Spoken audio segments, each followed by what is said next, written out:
किस्मत का इम्तिहान रात के अंधेरे में जलते हुए दियों की रोशनी झिलमिलाने लगी। गांव के आसमान पर चांदनी फैली हुई थी। हर तरफ खुशी और जश्न का माहौल था। लेकिन कौन जानता था कि कुछ ही पलों में सब कुछ बदलने वाला है। कौन जानता था कि जो ठहाके फिजा में गूंज रहे हैं वे कुछ ही देर बाद चीख पुकार में बदल जाएंगे। फातिमा की जिंदगी का सबसे हसीन दिन था, वह दिन जिसके सपने उसने बचपन से देखे थे। मगर क्या किस्मत ने भी वही सपने देखे थे, या फिर उसकी तकदीर में कुछ और ही लिखा था? क्यों एक हंसती खेलती जिंदगी एक पल में उजड़ गई? क्यों एक मासूम दिल को इम्तिहान की आग में झोंक दिया गया? क्या सच्चाई अंधेरे में खो जाएगी या फिर रोशनी की किरण उसे वापस ले आएगी? यह कहानी है एक ऐसी लड़की की जिसने अपनी जिंदगी की सबसे बड़ी जंग लड़ी, अपनी सच्चाई, अपनी आजादी और अपने वजूद के लिए। लेकिन क्या वह इस इम्तिहान में कामयाब हो पाएगी या फिर तकदीर के हाथों हमेशा के लिए कैद हो जाएगी? गांव के आसमान पर शाम की सुर्खी फैली हुई थी। हर तरफ दिए जल रहे थे और हवाएं खुशबू बिखेर रही थीं। आज फातिमा की शादी थी, एक ऐसा दिन जिसका उसने सालों से सपना देखा था। वह सुनहरे और लाल लहंगे में मढ़ी, जेवरात से सजी, बेहद खूबसूरत लग रही थी। उसकी आंखों में खुशी के आंसू थे और दिल में नई जिंदगी की उम्मीद। पूरा गांव जश्न में डूबा हुआ था। हर गली रोशनी से जगमगा रही थी और बच्चे खिलखिला रहे थे। फातिमा के माँ बाप अपनी बेटी के लिए दुआएं मांग रहे थे। उसकी सहेलियां उसके आसपास बैठी उसकी चूड़ियां ठीक कर रही थीं। फातिमा, तुम आज कितनी खूबसूरत लग रही हो, उसकी सबसे करीबी सहेली ज़ैनब ने कहा। हाँ, आज तुम किसी परी से कम नहीं, दूसरी सहेली ने कहा। फातिमा ने शर्माकर नजरें झुका लीं। वह जानती थी कि आज के बाद उसकी जिंदगी बदलने वाली है, लेकिन तकदीर को कुछ और ही मंजूर था। बारात गांव पहुंचने वाली थी कि अचानक शोर मच गया। कुछ अजनबी घोड़ों पर सवार गांव में दाखिल हुए और देखते ही देखते चीख पुकार शुरू हो गई। गांव के कुछ लोग उन अजनबियों से उलझने लगे, मगर वे बेहद जालिम और ताकतवर थे। हर तरफ भगदड़ मच गई। फातिमा, जो अपने कमरे में तैयार हो रही थी, अचानक दरवाजे पर जोरदार दस्तक सुनकर चौंक गई। बेटी, दरवाजा खोलो, यह उसके बाप की घबराई हुई आवाज थी। फातिमा ने दरवाजा खोला तो उसके पिता के चेहरे पर डर की छाया देखकर उसका दिल बैठ गया। बेटा, जल्दी भागो, ये हमलावर किसी को नहीं छोड़ रहे। फातिमा के दिमाग में कुछ समझने से पहले ही उसकी मां ने उसका हाथ पकड़ा और घर के पिछले दरवाजे की तरफ भागने लगी। बाहर अंधेरा था, मगर पीछे से आती चीखों और शोर को सुनकर फातिमा की आंखों में आंसू आ गए। मगर किस्मत ने फातिमा को मौका नहीं दिया। कुछ नकाबपोश लोगों ने उन्हें घेर लिया। कहां जा रही हो? एक भारी आवाज गूंजी। फातिमा की मां ने आगे बढ़कर बेटी को पीछे कर लिया, मगर उन जालिमों ने उन्हें पकड़ लिया।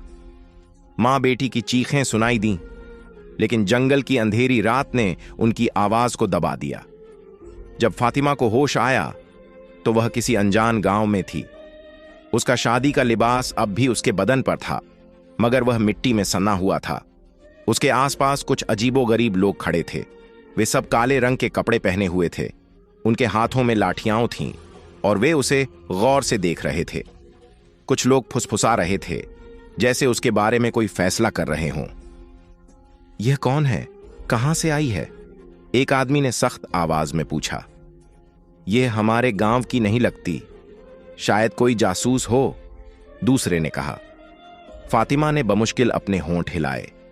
मैं एक आम लड़की हूं, मेरी शादी थी, मुझे नहीं पता कि मैं यहां कैसे पहुंची। वे सब एक दूसरे की तरफ देखने लगे।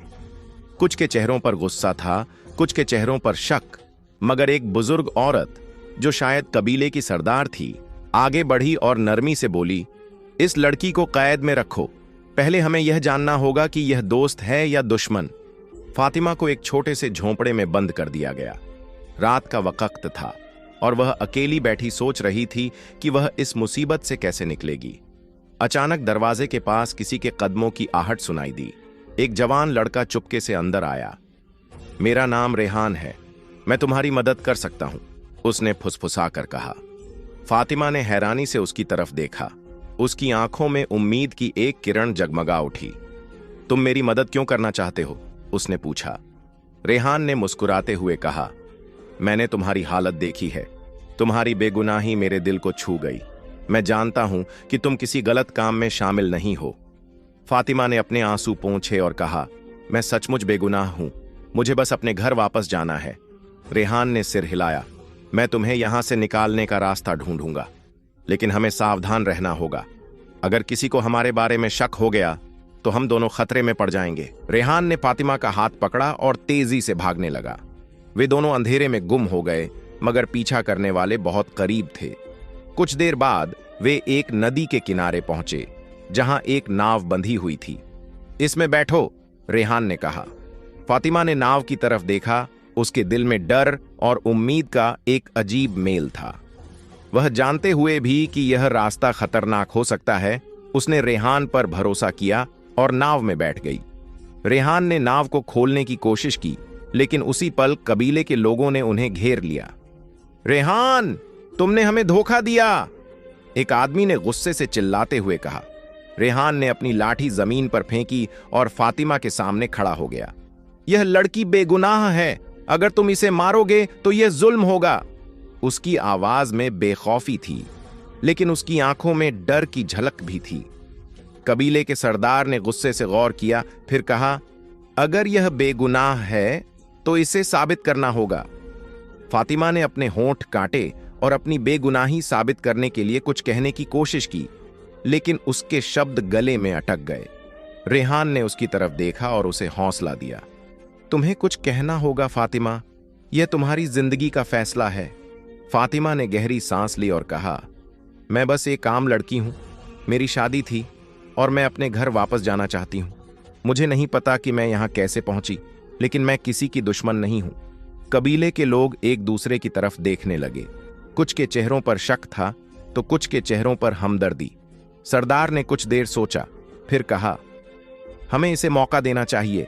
अगर यह सचमुच बेगुनाह है, तो इसे साबित करना होगा। लेकिन तकदीर को कुछ और ही मंजूर था। फातिमा ने अपनी आंखों में आंसू लिए कहा, मेरी शादी थी, मेरी मां मेरे सामने मर गई, मैं कैदी बना ली गई, मेरी दुनिया अंधेरी हो गई, मेरे सपने टूट गए, मेरा सहारा छिन गया। मैंने किसका क्या बिगाड़ा था? क्या मेरा जुर्म सिर्फ इतना था कि मैं सच्चाई पर कायम रही? अगर मेरा कसूर साबित हो जाए तो मुझे मार दो, मगर क्या कोई इंसाफ की कसम खा सकता है कि मेरे खिलाफ एक भी सच्चा सबूत है? कबीले के लोग खामोश हो गए। फजा में एक गहरा सन्नाटा छा गया। कुछ ने बेबसी से एक दूसरे की तरफ देखा, कुछ की आंखों में शर्म उभर आई। सरदार ने एक लंबी सांस ली और बोला, अगर यह झूठ बोल रही होती तो इसकी आंखों में इतनी सच्चाई नहीं। रेहान ने फातिमा को हमने काफिले के साथ उसके गांव वापस भेज दिया। रास्ता कठिन था, मगर फातिमा के दिल में उम्मीद की एक किरण जाग उठी थी। कई दिनों के लंबे सफर के बाद जब काफिला गांव के करीब पहुंचा तो उसकी नजरें बेचैनी से अपने घर को ढूंढ रही थीं। जैसे ही वह अपने गांव में दाखिल हुई तो आसपास के लोगों ने हैरानी से उसे देखा। कुछ ने अविश्वास से फुसफुसाहट की और कुछ की आंखों में खुशी के आंसू थे। जब वह अपने घर के दरवाजे पर पहुंची तो अंदर से उसके मां बाप बाहर निकले। जैसे ही उनकी नजर फातिमा पर पड़ी तो उनकी आंखें नम हो गईं और वे दौड़कर उसके करीब पहुंचे। बेटी, हमने तुम्हें खो दिया था। उसके पिता की आवाज कांप रही थी और उसकी मां ने उसे सीने से लगा लिया, जैसे वह डर रही हो कि कहीं यह सपना ना हो। फातिमा ने उन्हें मजबूती से गले लगाया। उसके दिल में एक अजीब सी तसल्ली थी।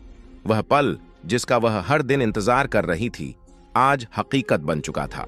काफिले के पीछे गांव के बाहर रेहान खामोशी से खड़ा था। उसकी नजरें फातिमा पर टिकी थीं, जैसे वह इस बात का यकीन कर रहा हो कि वह सही सलामत अपने घर पहुंच गई है। फातिमा ने उसकी तरफ देखा और आंखों ही आंखों में उसका शुक्रिया अदा किया। रेहान, तुम भी हमारे साथ चलो, फातिमा के पिता ने दिल से कहा। रेहान ने मुस्कुराकर सिर झुका दिया। मेरा रास्ता अब अलग है, मगर मैं हमेशा दुआ करूंगा कि तुम्हारी जिंदगी खुशियों से भर जाए। नतीजा, जिंदगी ने फातिमा को वे दिन दिखाए जो उसने कभी सोचे भी न थे, मगर उसने अपने सब्र और हिम्मत से एक खतरनाक इम्तिहान का सामना किया और उससे सरखरू होकर निकली। कबीले ने अपनी गलती मान ली और उसे माफी दी, और रेहान ने उसके लिए एक हिफाजत करने वाले का रोल अदा किया जो हमेशा उसकी हिफाजत के लिए खड़ा रहा। यह कहानी हमें सिखाती है कि सच्चाई और हिम्मत कभी हार नहीं मानती, चाहे हालात कितने भी मुश्किल क्यों न हो। मुश्किलें आती हैं, मगर अगर हमारा यकीन मजबूत हो तो सच की जीत हमेशा होती है।